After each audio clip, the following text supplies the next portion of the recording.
Kei te karo te taurawhiri i te reo Māori i ngā tao kupu, mo te nui o te pūtea kua whakapaua e rātau ki ngā roia i roto i ngā tau e toru nei. Heai ki ngā kōrero i pūrero ake i te rānei, tata ki te toru rau e 50,000 tāra kua pau ki ngā roia. Ko te taurawhiri i te reo Māori, tērā kai mua anō i te rārangi pū o te tōmini ana. Ko te nuinga wena kōrero, kāre he kiko ōroto.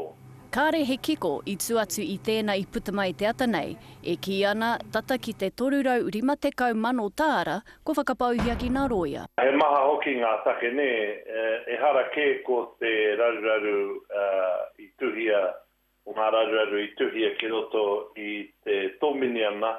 Ko ngā take, pēnei te rangahau ina kaupapa here kaimahi, rangahau ina whakapauna mone a te taurawhiri, hiri poata i puta mai a te paepae motuhake, he tuku kōrero hoki mō Y262.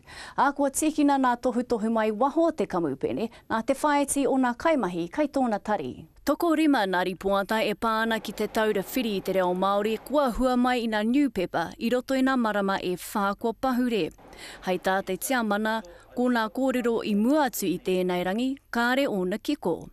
He nui hoki ngā tāngata kua tautoko mai i te taurawhiri. Waia mai ko whakapā mai, ārorohi ko waia nei kia me te kia tu me panaia i ngā kaimahi nā rāua nā rātau rānei i rā kōrero.